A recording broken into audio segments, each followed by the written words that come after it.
What's good, YouTube? Welcome back to the channel. Welcome back to another reaction video. We got how bad was Kenny Pickett actually? Let's check this out. It's still crazy this nigga got a ring, bro. Before Lamar, before Burrow, before Josh. Quarterback legend who had just been drafted by the Pittsburgh Steelers to carry the torch for Big Ben, and had fans calling him and George Pickens the new Montana to Rice. What?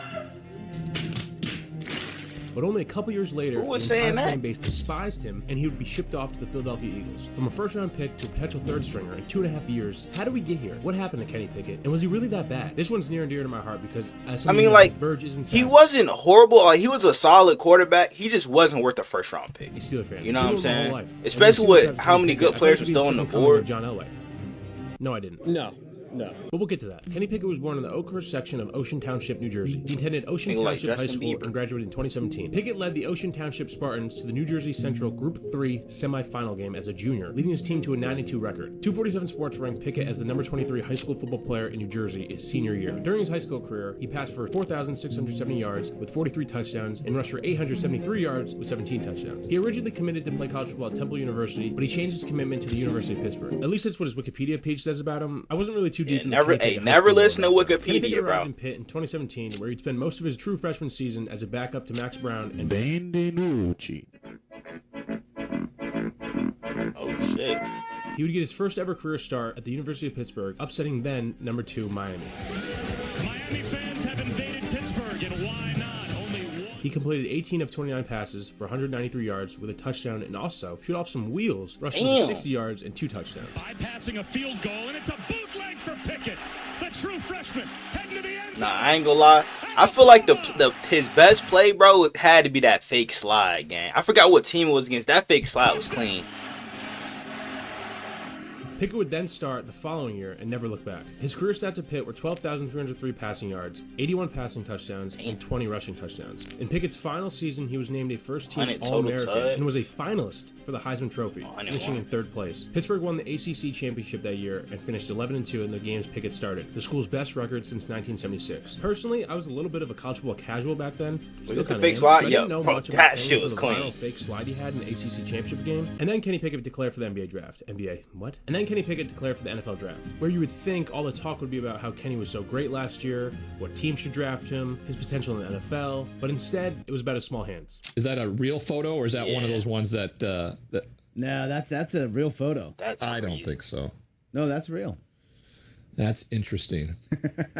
Yep, small hands. Lots of journals scrutinized Pickett prior to the draft for his relatively small hands. They measured at 8.5 inches, believing it could make Bro, the him more jokes were prone to funny fumbling as shit, football. I'm not Back gonna then, lie. I was a part of the Kenny Pickett big hands movement. Now looking back on it, he kind of did have small hands. Him wearing 2 gloves didn't really help his case either. It kind of actually proved their points about how small his hands were. Anyways, enough with the hands. Kenny Pickett was selected by the Pittsburgh Steelers in the first round. You think that's why he wore 2 gloves, bro? Because he has small hands?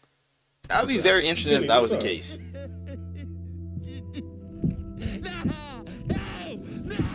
Hey, we're about to make you a Pittsburgh Steeler, brother. Congratulations.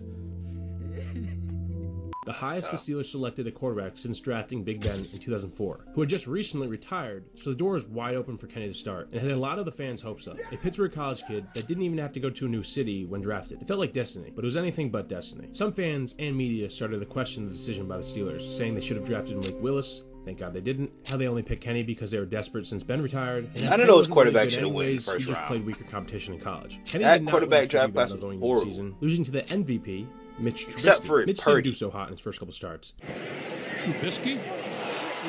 And Kenny finally got his chance in Week 4 of the 2022 NFL season versus the New York Jets, coming into the game at the start of the second half.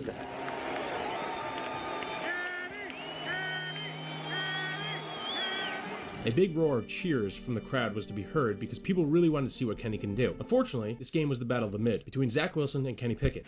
Throwing deep, has a man open. It is intercepted Oh my gosh. by Jordan Whitehead. Kenny's first career pass Bro, was picked. who remembered Chase Claypool, bro? He was supposed to be like the next great, like, people were comparing him to Megatron, I think, at one point. That nigga fell off like crazy, I'm not gonna lie. Intercepted by Jordan Whitehead. Kenny's first career pass was a pick, but then Zach Wilson turned the ball over, so the Steelers got the ball back. And Kenny got his first rushing touchdown of his career on a QE sneak. Tight ends on Pickett, trying to sneak it, trying to get there. Touchdown. The crowd was ecstatic, and Kenny Pickett ended up getting the ball back again, marching down the field, and scoring his second rushing touchdown of the game. Steelers fans were getting what they saw out of Kenny at Pitt, and Steelers football had some life again. Throws this side of the field. Oh, It boy. is picked off. Until it didn't. Kenny would end up throwing a pick with 3 minutes and 36 seconds left in the fourth quarter. Then Wilson led a game-winning touchdown drive with 10 seconds left. Then Kenny threw a pick on a Hail Mary. He should have hit him with a shot clock cheese.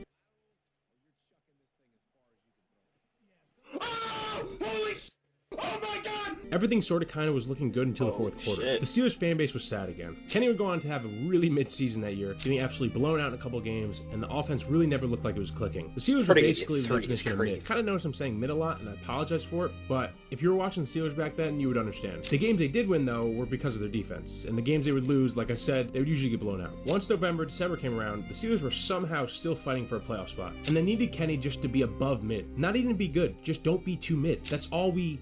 Wait, what is that noise in the back? What am I hearing right now? What is that? Oh, Kenny, chill! Kenny! I didn't think you'd see this guy. Chill, Kenny, please! Please, Kenny, I forgot how clutch in November, December, please, Kenny, please! We got a Kenny Pickett edit mid-bit. What the hell? Okay, bro, you ain't gotta show this game. Come on, bro. Come on. That was the luckiest game-winning drive of all time.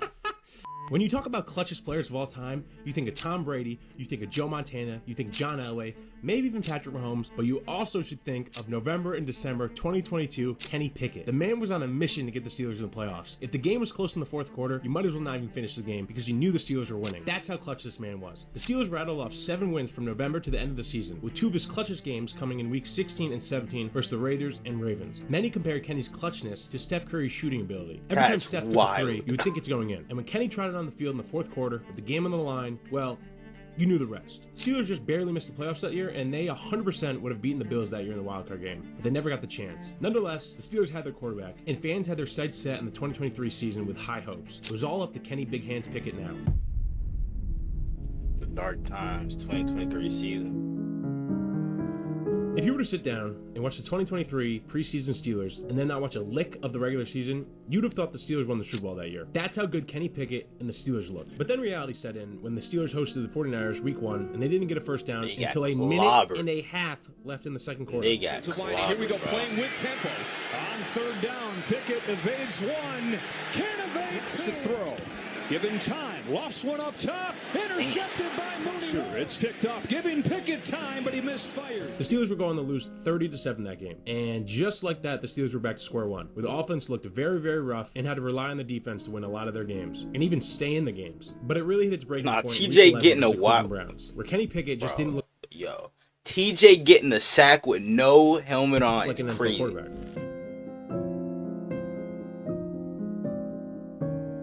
Bro, how do you... He's wide open, gang.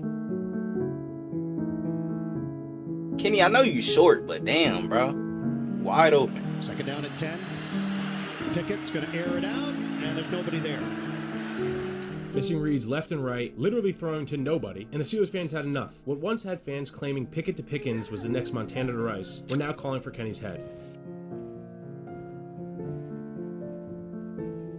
We're not going through his progressions at all. He got injured in week 13 versus the Cardinals, and he would never see the field again as a Steeler.